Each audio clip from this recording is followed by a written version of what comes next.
qui a fait peur au régime, qui a fait trembler le régime, c'était la marche du 6 juin. Parce que c'était spontané, les revendications touchaient tout le monde se reconnaissait là-dedans, et il n'y avait pas une récupération ou une tentative de récupération politique de la part de certaines personnes, de certains politiciens. Et de plus, après le 27, il y a une récupération. Moi, je sais, j'ai les preuves, je suis au courant, j'ai les informations. Une récupération, ou peut-être pour d'autres, une tentative de récupération d'un réseau france-africain de notre lutte, d'accord, de cette lutte pour les Togolais. Et dès que ce réseau france-africain,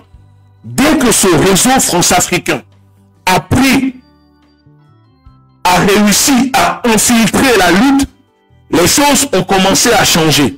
Il y a eu des réunions, par exemple, je vais vous le dire, où ces personnes trouvaient que, par exemple, nous sommes une ligne trop radicale pour eux et que nous sommes trop contre la France, contre l'impérialisme français. Donc, il ne faut pas, par exemple, s'associer à nous parce que nous sommes trop radicaux, nous sommes, selon eux, extrémistes et surtout, nous sommes contre la politique française au Togo et en Afrique générale.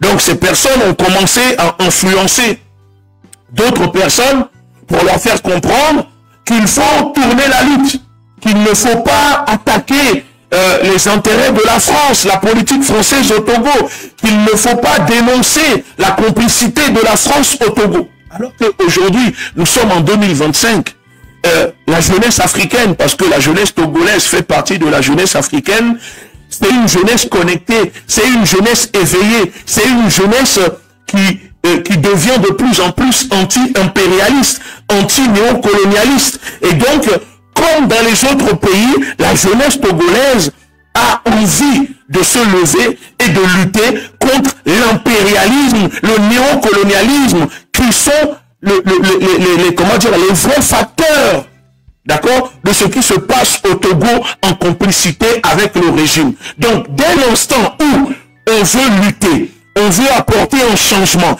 et qu'on ne veut pas combattre ce fléau qui est le néocolonialisme, qui est l'impérialisme au Togo, le rôle que joue la France-Afrique au Togo, les acteurs de la France-Afrique, cette bourgeoisie comprador togolaise en complicité avec l'oligarchie criminelle française. Il y a des Togolais et une partie de la jeunesse togolaise qui ne se sentira pas et qui ne va pas se reconnaître dedans. Parce que aujourd'hui, les Africains, les jeunes Africains veulent se battre contre le néocolonialisme, tout en combattant les régimes dictatoriaux, colonialistes, négriers qui sont à la tête de leur pays. Et s'il y a eu une adhésion populaire au Mali, au Burkina, au Niger, c'est parce que dans ces pays, nous avons mobilisé les jeunes à se lever contre la France-Afrique, contre la France, contre l'impérialisme, contre le non-colonialisme, les accords coloniaux, tout en luttant contre les dirigeants à la tête de ces pays. C'est pour ça que la lutte a été populaire.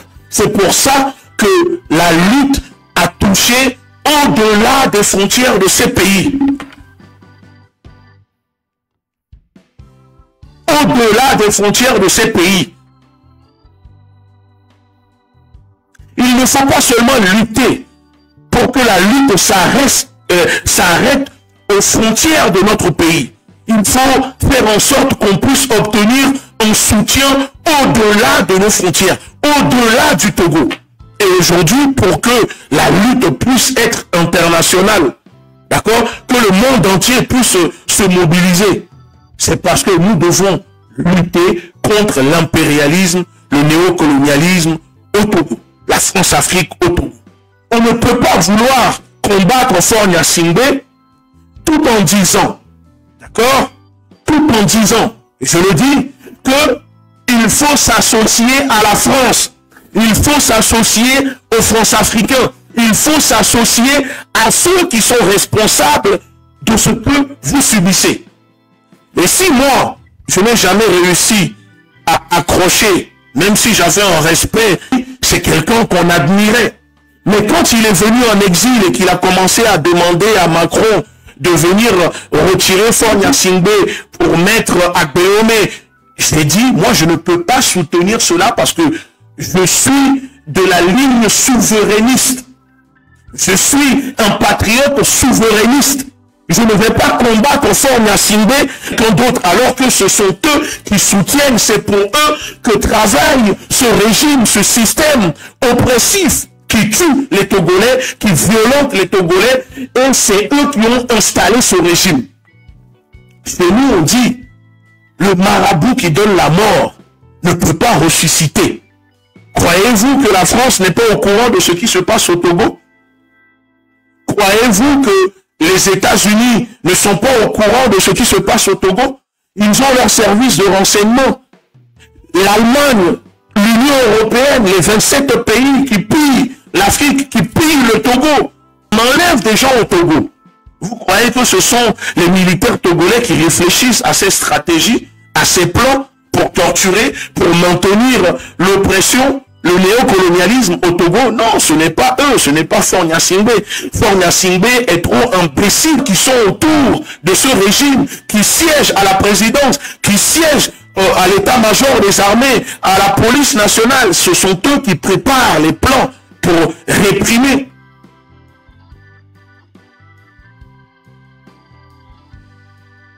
Donc, aujourd'hui, si la mobilisation commence et s'est affaiblie, c'est parce que il y a eu ces erreurs. Tout le monde a constaté, tout le monde, une partie des Togolais de la jeunesse. On a commencé à changer les revendications. On a commencé, il y avait une odeur de France-Afrique qui commençait à planer autour de ce qui se passait. Parce que on ne peut pas mobiliser les Togolais, mobiliser les jeunes Togolais, et on a du mal à dire aux Togolais, allez manifester, pas de sens. Je le répète, on ne va pas chasser Faure Gnassingbé tant qu'on ne chassera pas, tant qu'on ne va pas commencer à dénoncer la France-Afrique, les accords coloniaux au Togo. Et systématiquement, des attaques. Autant moi, il y a des sujets où il y a des désaccords avec les dirigeants de l'AES, mais autant il ne faut pas systématiquement les dirigeants de l'AES dans le...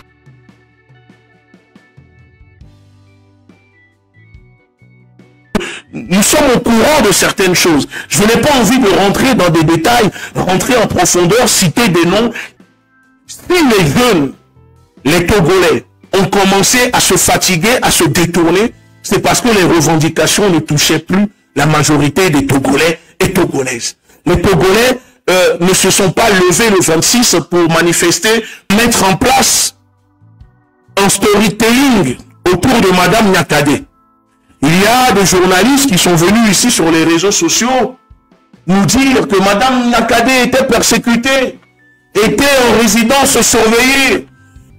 Que finalement, Madame Gnakadé n'était pas en résidence surveillée, n'était ni persécutée, ni empêchée de sortir de chez elle, parce que la preuve que pour préparer le storytelling, la propagande autour d'elle, elle a eu le temps de sortir de chez elle, de faire les 100 pas avec sa sécurité, d'accord, le tout filmé, hein, et ensuite elle est rentrée chez elle, elle n'a pas été bousculée, elle n'a pas été arrêtée, au contraire, elle avait même une sécurité, une voiture de gendarmerie, des policiers qui accompagnaient sa marche. Dans le même temps, nous avons vu que la maman de notre frère Amron a été brutalisée, là, et on les a empêchés de sortir, de marcher, ne serait-ce que même devant chez eux.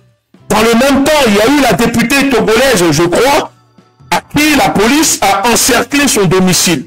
Et on l'a empêché de marcher. Finalité de la journée du 30, la seule vidéo que vous avez commencé à relayer partout, à mettre partout, C'était la seule vidéo de Madame Nyakade. Comme si cette lutte, cette journée, s'arrêtait à cette dame. Et c'est là où je vous dis que moi, je ne suis pas d'accord parce que peut-être les Togolais ne savent pas, ne décryptent pas, ne comprennent pas la communication, la propagande. Mais nous autres, que dès que ces personnes ont commencé à venir se mettre au devant de la lutte a commencé à se fragiliser. Je ne dis pas que Madame Nyakade n'a pas le droit de manifester. Elle est togolaise, c'est une citoyenne togolaise comme nous tous. Elle a le droit de manifester. Mais dès que vous mettez en avant ces personnes, et ces personnes viennent prendre la tête des choses, alors où on veut remplacer Fort Gnassingbé par une autre Gnassingbé, nous ne sommes pas dans ça. Et moi je le dis, moi je ne suis pas admiratif ni admirateur de Nyakade. Et j'ai mes raisons. Je n'ai aucun problème contre la personne en tant que femme, en tant que ministre de la Défense. Et je vous le dis sincèrement, si on était dans un pays de droit, dans un pays de justice, Madame Nyakade, sa place serait dans une prison civile de Lomé à la place de nos frères et sœurs en même temps. Prétendre lutter contre la corruption au Togo, lutter contre les détournements au Togo et en même temps glorifier, je dis bien, une des visages qui représente la corruption, le détournement, la souffrance des Togolais allait sortir manifester. Moi, je ne mange pas de ce pain hypocrite. Pourquoi alors, dans ce cas, nos camarades affections sont en prison? Pourquoi, dans ce cas, nos camarades Foli Sativi sont en prison? Pourquoi les Jean-Paul Omouni sont en prison? Pourquoi les prisonniers politiques font grève de la faim? Je le dis, si on était dans un pays de droit, de justice, Madame Nyakade serait déjà en prison. Ok? Madame Nyakade serait déjà en prison. On n'allait pas venir essayer encore une fois de nous duper, hein, de nous la vendre, de fabriquer toute une propagande, toute une histoire, une légende autour de cette femme pour que les Togolais puissent encore devenir des moutons, des sympathisants. Et à la fin, elle va nous annoncer la création de son parti politique parce que quand elle a été débarquée du gouvernement, la première des choses que cette dame avait dit, c'était ça, qu'elle allait lancer un parti politique, qu'elle allait se lancer en politique. Encore une fois, une opposition contrôlée. Et donc, il y a des Togolais comme moi et d'autres qui ne se reconnaissent pas dans ça, qui ne veulent pas sortir lutter parce que pour des politiciens, mais qui veulent lutter pour un changement pour leur pays, pour l'avenir de leurs enfants, pour l'avenir de leur pays. Et je ne dis pas qu'il faut, comment dire, écarter, empêcher ces personnes. Moi, je vais vous dire une chose.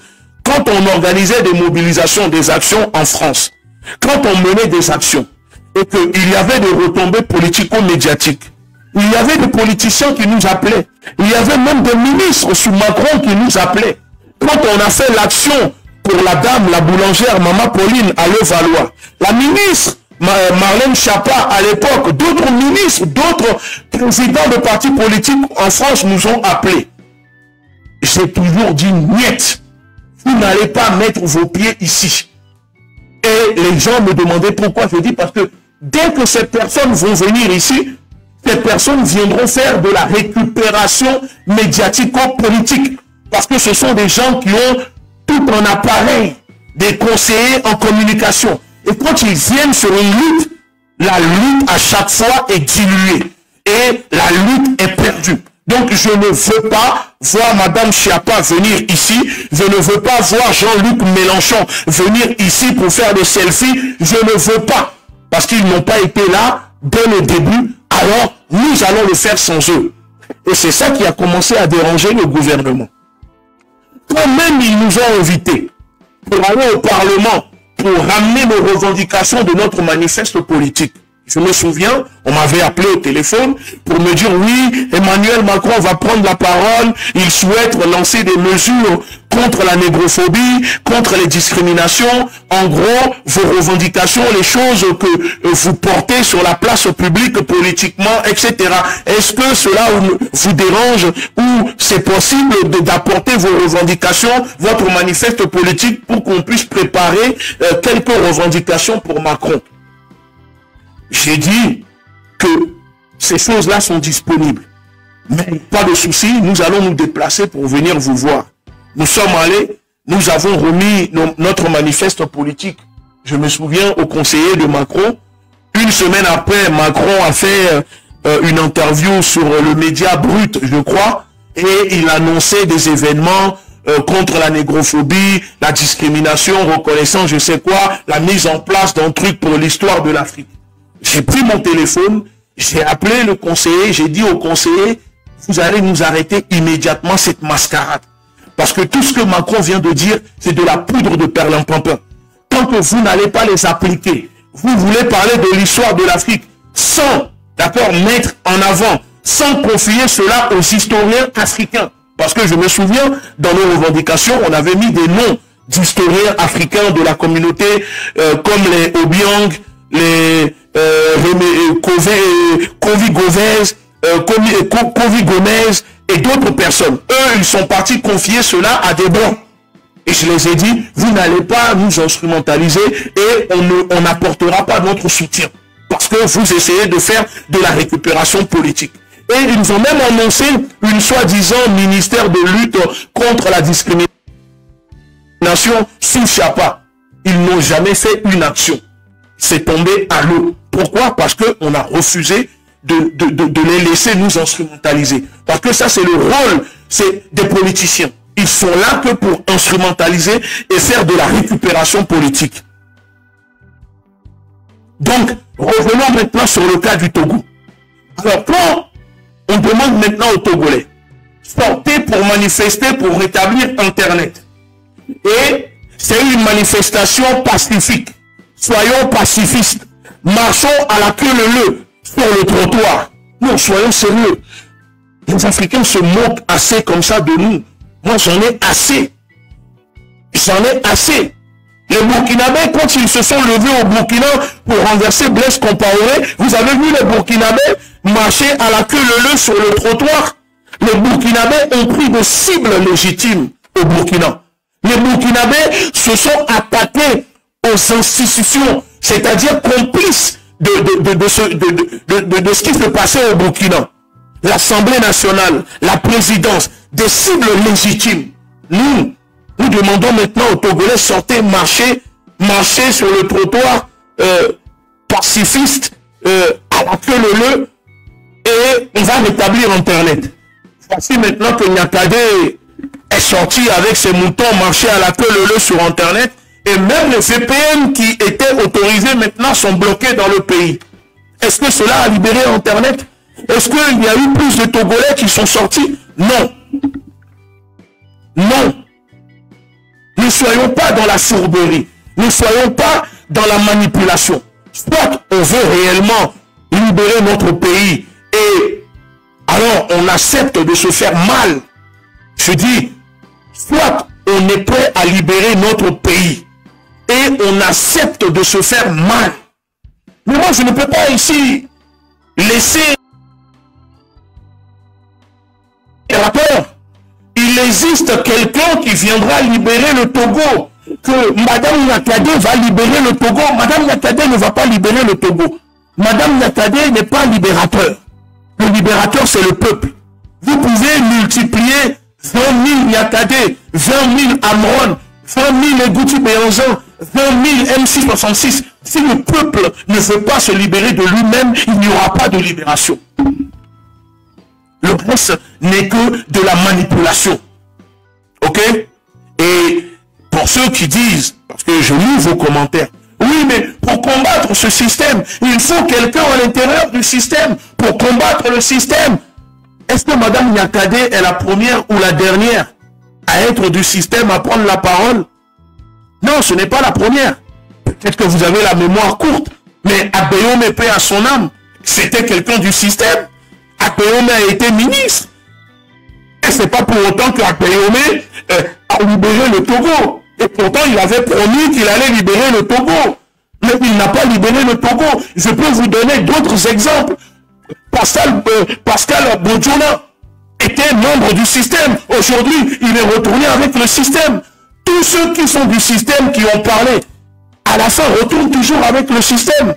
Alors, ne soyez pas de duper les Togolais en disant que, oui, mais parce que Madame Nyakadé est du système, donc elle va libérer le système. Madame Nyakadé, ces déclarations ne font ni chaud, ni froid à ce régime. Si Madame Nyakadé dérangeait le régime, ben, on allait déjà envoyer Madame Nyakadé à CB. Amron n'a même pas dit ou n'a pas fait le quart. Nous avons vu ce que Amron a subi. Ça veut dire que dans notre pays, c'est la preuve qu'il y a encore des gens qui jouissent de certains privilèges que le peuple lambda ne peut pas avoir. Moi, je vous défie de faire la même chose que Nyakadé. Vous allez voir, si vous allez retourner chez vous le soir, manger dans votre maison tranquillement, pour si peu, on a injecté des solutions, je ne sais quoi, à notre frère Amron. Alors, aujourd'hui, vous voulez maintenant faire croire aux Togolais que la nouvelle héroïne débloquée dans la matrice qui va libérer les Togolais, à qui nous devons tous faire allégeance, c'est Madame Nyakadé. Non, moi je suis désolé, je ne peux pas ici venir dire cela aux Togolais, dire aux Togolais, allez, suivez Madame Nyakadé. Non, moi je ne le ferai pas. Et ceux qui ne sont pas d'accord, c'est leur problème. Vous pouvez monter en haut, descendre en bas, cela ne me regarde pas. Vous pouvez même m'insulter, je n'ai rien à cirer. Parce que je le dis, les Togolais veulent se libérer par eux-mêmes. Les Togolais ne veulent plus de la manipulation des calculs, de la manipulation politicienne. Les Togolais ne veulent plus de cette manipulation politicienne. Parce que pour moi, à propos de Madame Nyakadé, il y a deux raisons. Et je le dis sincèrement, il y a deux raisons qui poussent Madame Nyakadé à agir ainsi. La première raison, c'est parce qu'elle a le gourmand. D'accord? Elle a le gourmand, le fait qu'avec son mari Faure Gnassingbé, ok, il y a un problème de couple. D'accord? Donc, elle prend la parole parce qu'elle veut se venger, parce que ce dernier a d'autres femmes, et donc, elle est délaissée de côté. La deuxième, c'est parce qu'elle est en colère au fond d'elle, parce que Faure Gnassingbé, apparemment, vient de mettre enceinte une de ses filles, la fille de Madame Nyakadé avec Ernest. Ok? Parce que son mari vient de prendre une de ses filles comme femme. Et donc, vous le savez que le régime togolais, c'est un régime consanguin. C'est la même chose qu'au Gabon. Tout le monde le sait. Le régime togolais est un régime consanguin. Et donc, Madame Nyakadé, ne supportant plus cette humiliation, a décidé de prendre la parole. Maintenant, moi, je vais vous faire une révélation. Je vais vous faire une révélation. Parce que je ne voulais pas en parler. Mais cette révélation que je vais vous faire, je vous demande de même faire une capture, d'envoyer cela à Madame Nyakadé et demander à Madame Nyakadé de sortir, ou si elle peut nier la révélation que je vais vous faire. Pourquoi je vous dis que moi je ne vais pas soutenir Madame Nyakadé et que Madame Nyakadé est une marionnette de Faure Gnassingbé et une marionnette, d'accord, du système france-africain. Demandez à Madame Nyakadé si elle n'a pas reçu, je dis bien, demandez à Madame Nyakadé si elle n'a pas reçu des émissaires de la France dans sa résidence, envoyés par l'ambassade de France, que Madame Nyakadé a rencontré. Et si oui, qu'est-ce que ces personnes sont venues dire à Madame Nyakadé? Et de quoi Madame Nyakadé a-t-elle discuté avec les émissaires que Macron a envoyés à Madame Nyakadé au Togo avant qu'elle ne commence à publier les communiqués? Demandez à Madame Nyakadé de vous dire la vérité. Demandez à Madame Nyakadé de vous dire la vérité. Ok? demandez à Madame Nyakade de vous dire la vérité. Nous sommes au courant de beaucoup de choses. Nous sommes au courant de beaucoup de manipulations, de calculs qui se déroulent en privé. Si on a décidé de ne pas parler, c'est parce que on ne voulait pas fragiliser la marche du 30. Et je voulais attendre après le 30 pour parler. Donc si je dénonce Madame Nyakade, j'ai mes raisons de dénoncer Madame Nyakade. Et je vous ai déjà dit l'une des raisons. Le fait que Madame Nyakade elle-même représente le visage. Le visage, je dis bien, représente le visage de la corruption, détournement de fonds, de la gabegie au Togo. Moi, j'ai des frères militaires qui sont morts au nord du pays parce que Madame Nyakade a détourné l'argent alloué pour la défense, la protection des populations du Nord, destiné aux militaires. Quand Madame Nyakade était ministre des Armées, elle a détourné les fonds destinés aux militaires pour la lutte contre le terrorisme au nord du Togo. C'est l'une des raisons pour laquelle Madame Nyakade a été débarquée en tant que ministre des Armées.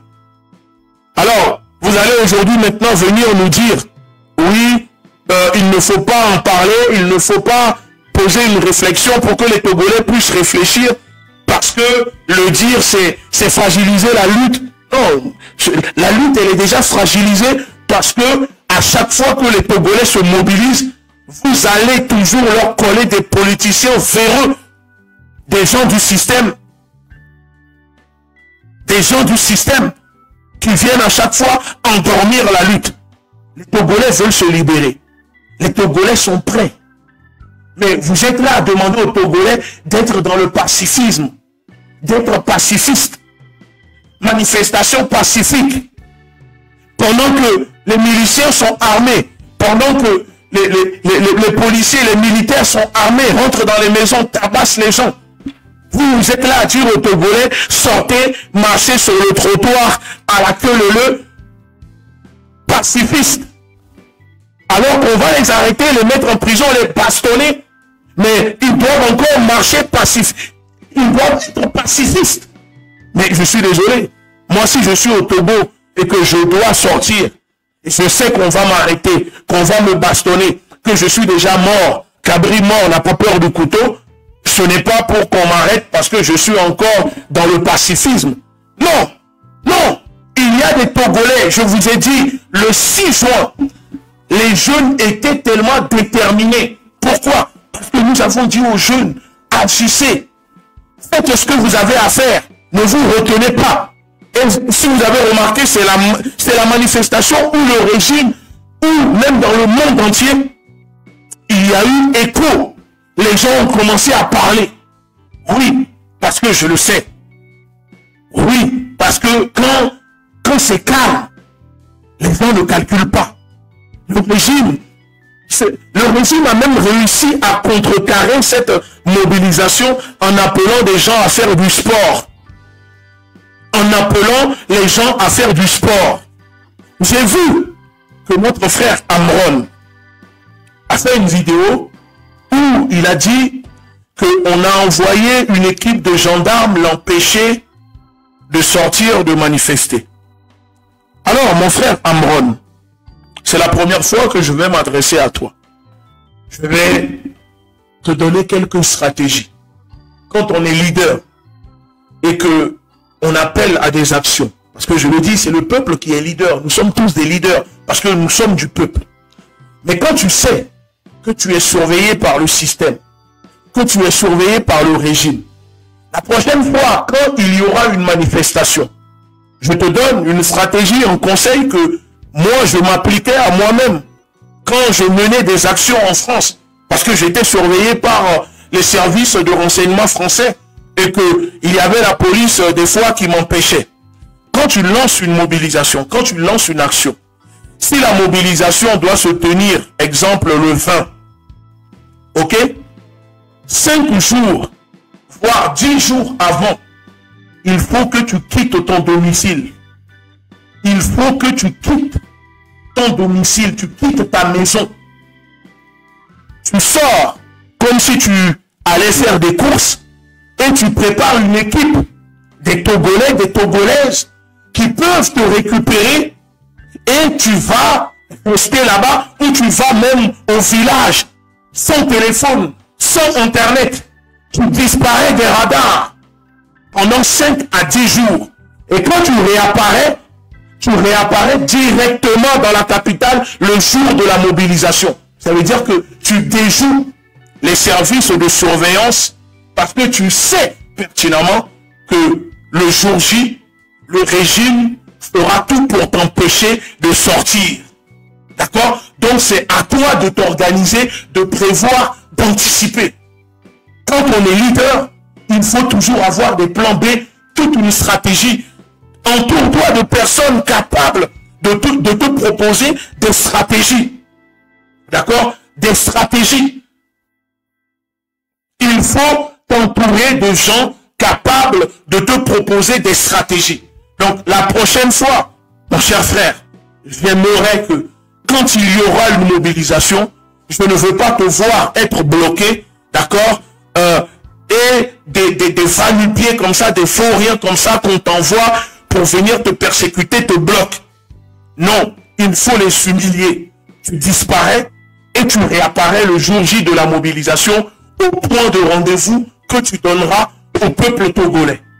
Et c'est comme ça que le régime va commencer à comprendre que tu n'es pas en train de jouer avec eux.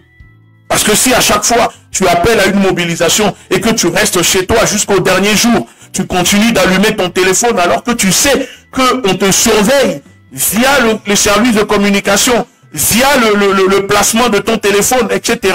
Je suis désolé, ce n'est pas sérieux. Donc j'espère que la prochaine fois, quand il y aura une mobilisation, tu réussiras à quitter chez toi. Il y a sûrement des Togolais chez qui tu peux aller te cacher une semaine avant, va au village, fais un retrait spirituel, reste là-bas et tu réapparais maintenant avec les Togolais. Tu réapparais en guerrier le jour J, en direct. Et tu convoques surtout, tu envoies un communiqué aux médias qui sont au Togo, à la presse internationale, ceux qui peuvent se déplacer, tu les convoques, tu leur donnes rendez-vous à un point J. Ou par exemple, là, pour le 30 août, vu qu'ils sont venus t'empêcher, il fallait donner rendez-vous, convoquer les médias pour que les médias puissent venir à ton domicile, devant ta maison, très tôt le matin, avant même que la police ne puisse venir se déployer. Tu organises une stratégie et tu prends la parole en direct. Je dis bien en direct. La police peut t'empêcher, toi, d'aller manifester, mais la police ne peut pas empêcher le peuple de sortir. Regardez Ousmane Sonko au Sénégal. Quand on combattait à l'époque Macky Sall, la police envoie, Macky Sall envoyait des policiers empêcher Ousmane Sonko de sortir pour aller rejoindre le peuple qui était déjà dehors. Mais cela n'empêchait pas Ousmane Sonko d'appeler le peuple de manifester. En direct, en prenant la parole, en restant en direct, en demandant à ses partisans, aux Sénégalais, de sortir. C'est ça qui galvanise le peuple. C'est ça qui permet au peuple d'agir. Parce que notre peuple, malheureusement, aime quand on est en train de leur dire quoi faire. Donc la prochaine fois, il faut mettre un point A, un point B. Il faut donner rendez-vous aux Togolais, leur dire oui, marcher à la queue leu sur les trottoirs. Mais marcher à la queue leu pour aller où? Même Moïse, quand il est parti d'Égypte en marchant à la queue leu avec le peuple hébraïque, le peuple juif, il est parti d'Égypte, il les a ramenés d'un point A à un point B. Les Togolais ne vont pas sortir marcher à la queue leu sur le trottoir sans savoir un point de chute, un point de destination. Et même si toi, on t'empêche de sortir, toi, tu peux en direct mobiliser les Togolais, dire aux Togolais, sortez à telle place, à tel endroit, grossissez la place. C'est ça qui manque pour le moment au Togo. autant je t'apporte mon soutien, autant je te soutiens. Mais je dis que si les Togolais ont confiance en toi et veulent que tu puisses les guider, il faut mettre en place des vraies stratégies. Parce que là, j'ai l'impression que on tourne en rond et que on annonce des mobilisations pour annoncer des mobilisations pour le retour d'Internet. Non, ce n'est pas ça la priorité des Togolais à l'heure d'aujourd'hui. Ce n'est pas Internet qui est la priorité des Togolais. Donc pour moi, je le dis, que la mobilisation du 30 a été un véritable échec. Le reconnaître ne veut pas dire que nous sommes contre la lutte ou qu'on veut fragiliser la lutte. Il faut savoir se remettre en question. Il faut savoir analyser les choses. Reculer pour mieux sauter. La mobilisation du 30 a été un total échec. Contrairement à la mobilisation du 27, il y avait encore des gens, des Togolais, les jeunes, qui ont montré leur colère. Mais là, il n'y a rien du tout. Donc ça démontre que les Togolais commencent à se lasser de ces manifestations qui commencent à être diluées et où les revendications commencent à changer. Il n'y a que la radicalité. Il n'y a que la radicalité, le radicalisme qui permettra de libérer le Togo. Et je le dis, pour ceux qui me disent, ah mais que faites-vous, que faites ceci? Nous, ce que nous sommes en train de faire, je vous le dis, nous avons en ce moment un camp où des frères et sœurs togolais sont en train de s'entraîner. Je vous le dis, ce n'est pas la première fois, des Togolais et des Togolaises, des anciens déserteurs de l'armée, sont en train de s'entraîner. Parce que nous allons rentrer dans une vraie résistance. Et pour cette raison, je dis que les Togolais sont prêts. Nous sommes prêts. Il faut juste finaliser les choses. Il nous manque le budget, le soutien financier. Il manque beaucoup de... On a tout essayé. Vous êtes d'accord avec moi? Ça fait 60 ans. Nous avons tout essayé. Les marches, les partis politiques, les discours, le pacifisme, ça ne fonctionne pas. Il faut maintenant la radicalité. Et c'est pour cette raison que j'avais commenté une vidéo, une publication la dernière fois où on disait oui, le régime est en train d'armer les miliciens. Et je réponds en disant, mais pour moi, ils ne le font pas assez. Ils n'ont qu'à encore armer plus les miliciens. Ils n'ont qu'à les armer. Pourquoi vous allez vous plaindre que le régime arme les miliciens? Qu'est-ce qui vous empêche, vous, le peuple majoritaire, de vous armer? Qu'est-ce qui vous empêche de vous armer? On est en train de armer les miliciens, il n'y a pas de souci. Mais qu'est-ce qui nous empêche, nous, de nous armer? Dites-moi, qu'est-ce qui vous empêche? Qu'est-ce qui nous empêche? Si les miliciens ont le droit d'être armés, qu'est-ce qui empêche le peuple d'être armé? Non. Rien. Ce qui empêche le peuple d'être aussi armé, c'est juste le moyen financier. C'est juste le moyen financier. Ce n'est pas comme si on ne peut pas aujourd'hui acheter des armes. Acheter des armes aujourd'hui, c'est à la portée de tout le monde. Plein de pays vendent des armes. Ce n'est pas un problème. Si le régime a le droit d'armer des miliciens contre le peuple aussi a le droit de former une résistance à l'intérieur de la mobilisation des revendications. Nous devons mettre en place une résistance composée d'hommes et de femmes déterminés, capables de lancer des vraies actions des revendications. Et c'est ce que nous sommes en train de faire. Donc je le dis, s'il y a des Togolais et des Togolaises qui veulent nous rejoindre, vous êtes les bienvenus. Vous êtes les bienvenus. Il faut préparer cette résistance. On ne va pas continuer à rester esclaves d'un régime qui nous tue, qui nous violente, qui nous torture.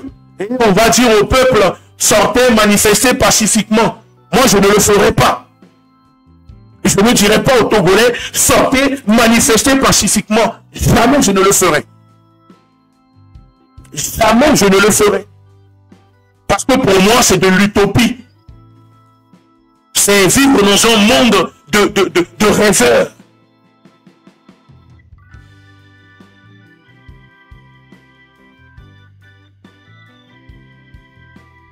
C'est un monde de rêveurs. Et ce n'est pas le pacifisme qui a permis à ce que le 6 juin, le régime tombe. C'est parce que les jeunes ont commencé à montrer leur colère. C'est ça qui a fait peur au régime. Adjourouvi, quand il est parti à la télévision, qu'est-ce qu'il a dit à Adjourouvi? La première des choses qu'il a dit quoi? Madame, on a appelé des gens, il y a des gens qui ont demandé à ce qu'on aille se prendre, qu'on aille s'en prendre à l'ambassade, aux intérêts de la France. Vous imaginez? La première des choses qu'il a dit, c'est ça. Qu'on demande à ce que les gens aillent s'en prendre aux intérêts de la France et observer son visage. Avant et après, quand il parlait de ça, il était en panique.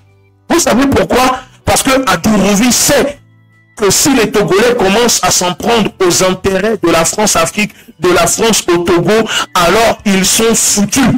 Le régime togolais est foutu.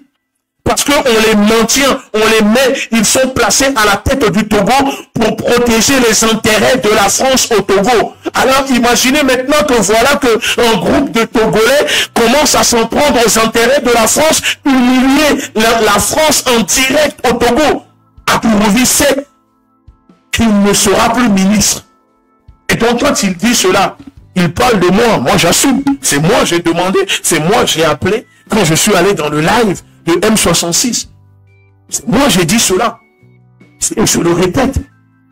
Le jour que les Togolais vont commencer à s'en prendre aux intérêts de la France au Togo, vous allez comprendre que c'est là où la vraie lutte va commencer.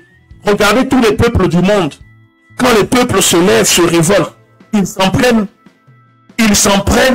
aux intérêts des impérialistes dans leur pays. La révolution iranienne qui a ramené les mollahs à la tête du pays, la révolution islamique en Iran. Les Iraniens ont envahi l'ambassade des États-Unis. Les États-Unis ont été humiliés. C'est comme ça que la révolution a commencé. Regardez les Afghans en Afghanistan.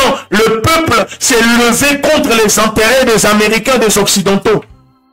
Regardez la Somalie. Les Somaliens se sont levés contre les intérêts des Occidentaux. Regardez le Mali. Les Maliens se sont levés contre les intérêts de la France, des Occidentaux, les armées d'occupation sur leur territoire. Regardez le Burkina Faso. Aucun peuple ne se libère en laissant les intérêts de ceux qui les oppriment. Aucun peuple ne se libère. Donc si aujourd'hui, il y a des gens qui n'arrivent pas à dire aux Togolais, mobilisons-nous contre la France-Afrique, contre la France au Togo, c'est tout simplement parce que la lutte est maintenant infiltrée par des France-Africains, par des gens qui veulent utiliser cette lutte-là pour des calculs, pour des, excusez-moi, pour, comment dire, la politique. Mais on n'a pas le temps pour la politique. On n'a pas le temps pour la politique. Imaginez demain que le M66, nous tous, Farida, les marques, tous, d'accord, on se remet ensemble dans un live, on se met d'accord, on crée un groupe, on se met d'accord, on met des revendications, on met tous les mouvements de la société civile et on lance maintenant une mobilisation contre la France au Togo. Et le mot d'ordre sera clair. La fin des accords coloniaux, la fin du néocolonialisme, ça c'est la France du Togo. Dénoncer le soutien de Paris au régime de Gnassingbé, tout en exigeant le départ du régime. Et on dit au peuple maintenant, nous allons nous mobiliser contre l'ambassade de France au Togo. Vous allez voir, vous allez voir. Vous allez voir la puissance. Vous allez voir. Alors que ça, quand on est là à en parler en privé, il y a des gens à qui on confie des choses, par exemple, soi-disant pour réunir tout le monde, mais ces personnes-là ne viennent pas vers tous les mouvements, vers tous les leaders, parce qu'ils disent qu'il y a des leaders qui sont contre la France, il y a des leaders qui sont trop proches de la Russie, et nous, tu comprends, on ne peut pas aller parler avec Gunti, parce que lui, il est trop radical. Nous, on demande le soutien de la France. Donc si tu t'affiches avec lui, tu auras des problèmes. Ils sont allés jusqu'à dire ça à des gens du M66. Si tu t'affiches avec lui, tu auras des problèmes. Il y a des gens, non, ce n'est pas sérieux. Et le problème du Togolais, même si les Africains sont comme ça, je vais vous dire la vérité. Togoto sont complexés, les Togolais sont complexés face aux Blancs. Le Togolais est tellement complexé face, quand il est devant le Yovo, qu'il est prêt même à tuer son propre frère pour protéger le Yovo. Si le Togolais pouvait même prendre Macron, venir le faire président au Togo, le Togolais va le faire. Parce que c'est un complexe, d'accord, qui anime le Togolais. Je suis Togolais et je vous dis la vérité. Même si cela existe aussi, mais au Togo, le Togolais est complexé devant le blanc, devant l'homme blanc. C'est pour cette raison que les Togolais, ceux qui sont devant, ceux qui demandent à manifester, ne veulent pas demander aux Togolais d'attaquer, de dénoncer les intérêts des Yovo au Togo. Parce qu'ils sont complexés. C'est des gens qui rêvent d'aller Yovoter. Les Togolais sont complexés.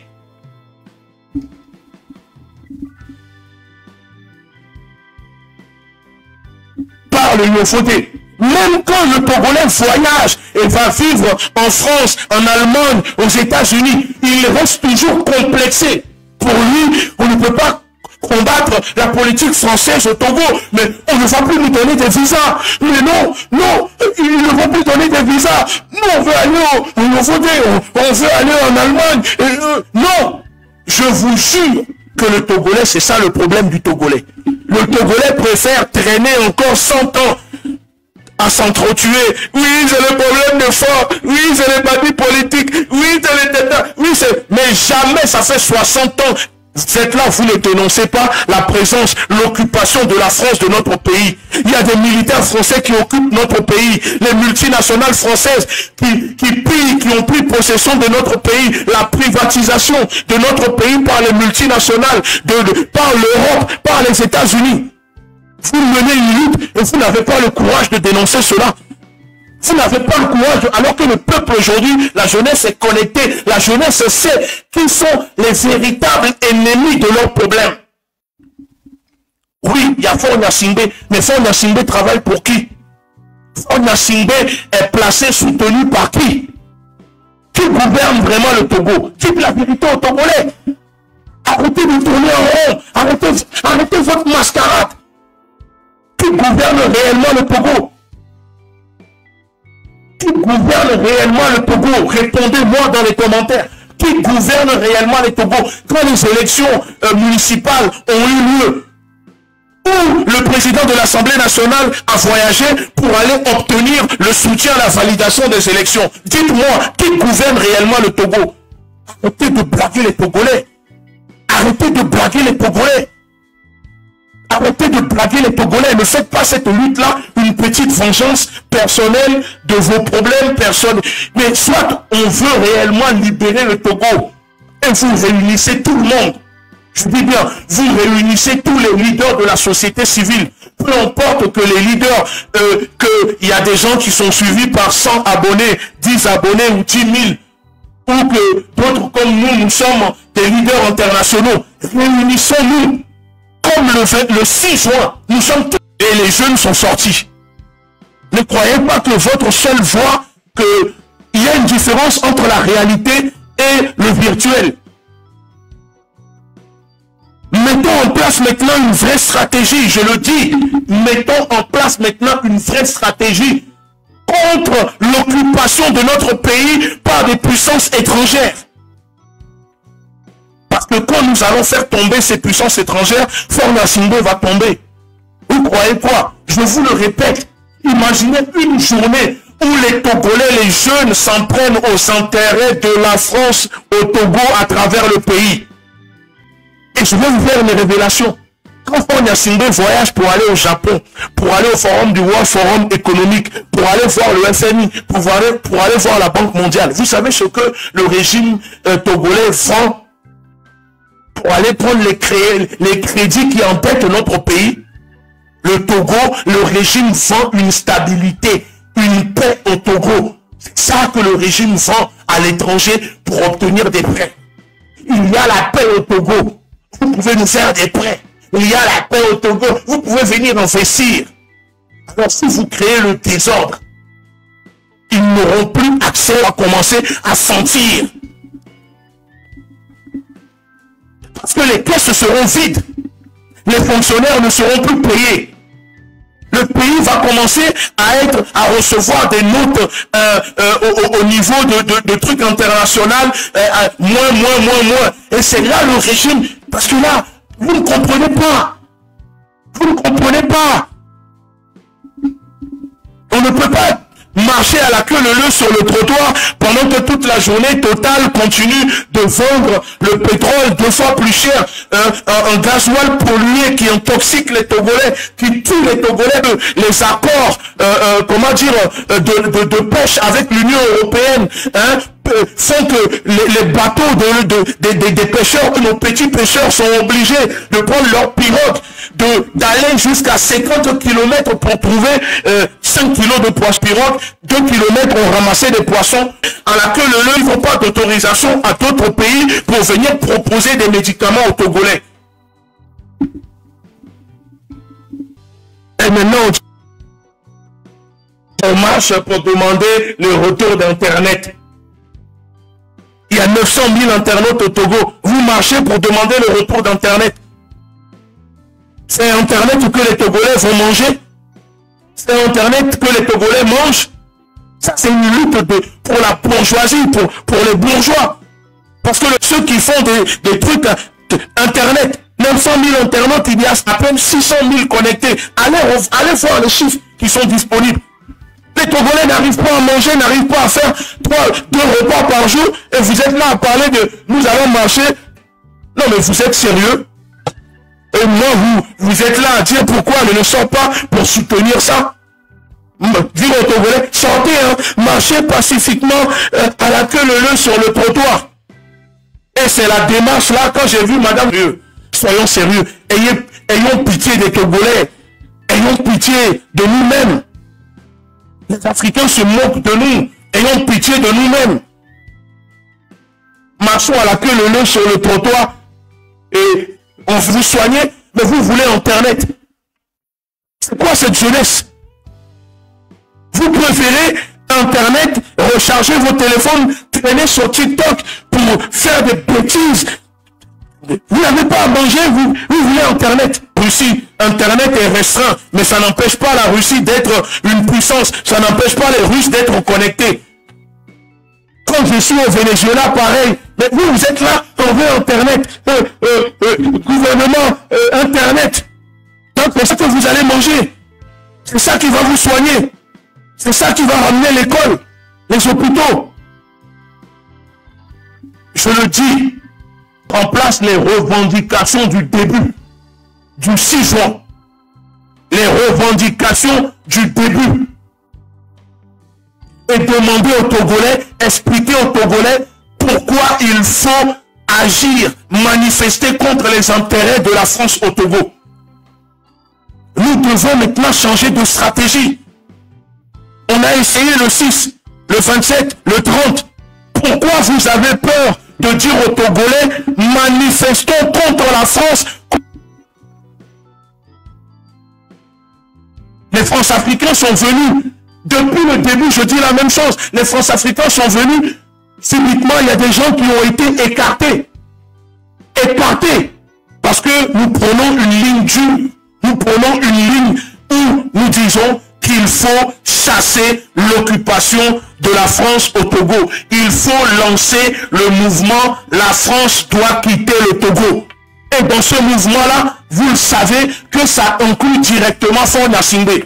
Ça fait 60 ans que nous crions « Faure Gnassingbé, Gnassingbé, Gnassingbé ». Mais ça, allons maintenant combattre les vrais, ceux qui gouvernent le Togo. cela n'empêchera pas d'obtenir un visa. Cela ne vous empêchera pas d'obtenir l'asile politique. L'asile politique est décidé par l'ONU dans le pays où vous êtes. Ce n'est pas parce que vous allez dénoncer le soutien de Macron à Fort Nassimbe qu'on ne vous donnera pas l'asile politique en France.